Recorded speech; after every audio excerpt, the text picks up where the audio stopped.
¿Qué fue, mi hermano? Estoy con aquí Julio Robles, un terapista de una clínica de rehabilitación. Julio, ¿tú crees que en la clínica de rehabilitación las personas que han consumido sustancias psicotrópicas sí se pueden rehabilitar? Bueno, mi percepción, Mario, de lo que es una clínica realmente, yo la tengo clara y te la voy a especificar. Es como cuando una persona o un familiar, nosotros tenemos el conocimiento de que sufre cáncer, ¿no? Si queremos nosotros que nuestro familiar perdure y prevalezca su salud, lo vamos a optar por llevarlo a donde, a Solca, para poder prolongar la vida de nuestro familiar. Los centros de rehabilitación, CETAT, como ahora se los considera, son precisamente lo mismo, son precisamente eso, ¿no? Centros donde existe la posibilidad, con un buen proceso, ¿no? Obviamente que exista un plan terapéutico que pueda aportar en el tratamiento, la desintoxicación y sobre todo esa rehabilitación que tanto necesita. No todo consumidor sufre el mismo problema, hay que ser muy concreto en esta situación. No todos los casos son similares, no todo consumidor sufre la misma problemática. Actualmente un consumidor de H, que es heroína sintética, un consumidor de marihuana, un alcohólico, un consumidor de clorhidratos son casos muy diferentes. Pero en muchos centros lo que tratan de hacer es albergarlos y sabrá Dios qué pasa con ellos.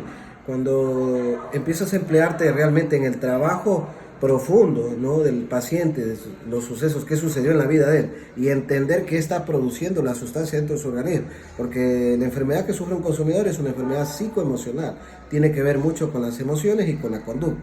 Es por eso que el consumidor, en muchas redes sociales podemos ver, noticias, en muchos lugares podemos ver los actos que cometen dichos consumidores. Se vuelven seres violentos, se vuelven personas que no tienen voluntad para cambio, Mario. Entonces, los centros son centros de oportunidades, y esa es mi percepción de aquello. Entonces, yo como familiar tengo un caso con un primo, un hermano, y quiero ayudarlo, entonces yo voy a buscar la alternativa de llevarlo a un centro. ¿Y si no quieren ir? Eh, el 98% de los consumidores, hay que empatizar esto en la familia. El consumidor perdió la voluntad, Mario. Una vez que consumió drogas, creó un bloqueo en el grado sensorial y emocional. Un consumidor no tiene la capacidad de tomar decisiones. Entonces, es importante saber que no vamos a encontrar la voluntariedad en un paciente consumidor, porque la voluntad está predominada por el deseo vehemente, abrumador de consumir sustancias. Entonces esos pacientes necesitan ser dirigidos a instituciones en contra de su voluntad. Esto ya es una situación muy de conocimiento público. La mayoría de los pacientes, el 98% de pacientes, van a ir en contra de su voluntad porque no tienen voluntad. Pero es prohibido llevarlo a esposado. Era prohibido, eso consideró. Ahora, Conozcamos un poco sobre la normativa. En los centros debe existir una hoja que se llama consentimiento informado. En esa hoja de consentimiento informado el paciente puede firmarlo como la familia, sino que la ley también la tergiversa. El consumidor quiere tomar control, ¿no? Incluso hay un código dentro de lo legal, ¿no?, que lo considera al consumidor como interdicto, donde pierde las capacidades para poder tomar decisiones. Por sí lo puede tomar otra persona. Por eso que hay un documento que se avala y se llama consentimiento informado. Ese consentimiento lo puede firmar el familiar y poderlo tener como residente. Obviamente no dañando sus intereses, tratando de buscar realmente la ayuda del paciente. Esto después de los sucesos de los 17 jóvenes que murieron en la clínica de Guayaquil, incinerados, ¿sí? Porque realmente no solamente dentro de nuestra provincia, sino a nivel nacional conocemos casos de personas que, la mayoría, Mario, no quieren ir a los centros de rehabilitación. La droga predomina en el ¿usted consumidor. se lo puede llevar amarrado entonces? Más que amarrado, no. Ahora utilizamos el tema del rescate, ¿no? Amarrados es un tema violento, pero sí utilizan el tema de esposas, de tratarlo, de trasladarlo. Hay muchos grupos que a eso le llaman rescate. Ya, todo es la percepción, pero la sociedad tiene ese concepto que lo amarra, lo golpea. Es hasta que llega luego a un centro de rehabilitación. O sea, es importante que llegue. Después de que se desintoxique, luego que deje de tener sustancias en su organismo, ese ser humano que lo vemos en ese momento violento pasa a dejar de ser lo que es. Es importante que se desintoxique y que realmente tenga un proceso que le va a ayudar a cambiar ese sentido de su vida. Que está dentro del consumo, entonces está realmente aferrado, para que prefiera estar en la calle y no en el cálido hogar donde pueda estar.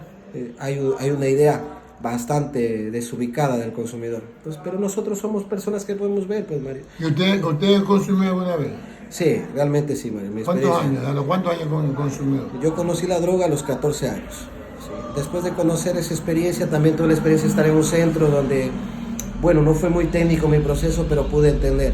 Dediqué mi vida a especializarme, a estudiar, a capacitarme. Actualmente tengo mis estudios avalados, entonces me permitió conocer más la parte técnica. Ya no estamos en la sociedad ambigua, donde se consideraban los procesos de una forma bastante drástica. Ahora el proceso es técnico. Derecho lo dirige el Access, es el que toma control del proceso. De las ¿Y qué tiempo usted tuvo en esa adicción? ¿Lo metieron en una clínica? Me metieron en una clínica en contra de mi voluntad. Yo podría decirte que para mí fue favorable, Mario. ¿En qué tiempo estuvo en la clínica? Yo estuve en una clínica alrededor de 2 meses, 15 días sin querer cambiar. Yo no quería cambiar, pero fue importante el tiempo sí es importante. Y después de estar cerca de 6 meses interno, pues mi mente empezó a tener otra percepción de las cosas, ya no tenía sustancia en mi organismo, había pasado ese ciclo de abstinencia, de sentir ese deseo abrumador por consumir, y empecé a tener otra idea incluso me sensibilicé con mi familia. Empecé a sensibilizarme con mi familia y empecé a pensar realmente. Pero cuando estaba en el consumo jamás pensaba en ellos. Cuando estaba en el consumo jamás se me pasaba por la mente mi familia, que es mi madre. Sí, entonces, eso, Mario. Yo estuve ese tiempo y eso me ayudó a mí realmente a ver la vida de otra manera. Entonces sí que está de acuerdo, entonces que lo lleven esposado. Obviamente sí. De hecho, hay mucha gente. Sabemos, en realidad, la sociedad sabe que hay muchos casos que son así. ¿Sí? ¿Cuándo va una persona? La gente cree que el paciente va voluntario, Mario, se equivoca. Nunca nadie va voluntario, Mario. Lo que nos lleva a esas personas a internarse, esas personas que ya vemos que van y buscan ayuda, es la desesperación, no hay voluntad. Hay desesperación de no poder. Pero yo no voy a esperar a que mi familiar tenga ese grado de desesperación cuando se acabe de fumar el carro, se acabe de fumar la casa para recién llevarlo. Tengo que actuar antes. Tengo que ser preventivo con mi familiar, y eso es lo que pasa con muchas familias. Los familiares no quieren que su familiar termine ni muerto, sí, porque el consumo trae eso. O sea, hay una experiencia que la viví hace poco, Mario, que te la comparto. Un joven se internó en un centro de rehabilitación y no quiso estar, pues, Mario, ya no quiso estar. Me voy, que yo ya estoy bien. Mi papá le consideró la idea. No te alargo la historia, el joven murió. Después de salir, murió. Este fue un caso en la ciudad de Quito que también mucha gente lo conoció. Salió a consumir. Salió a consumir, le dio una sobredosis y murió. Entonces, para el familiar lamentarse después de eso, cuando pudo haber dicho, lo hubiese dejado en un centro hasta que logre sobrepasar. La abstinencia hace que los pacientes deseen salir. Si de la casa se fugan, mal. De la casa se roban las cosas, de la casa hacen muchas cosas. Imagínate en un centro.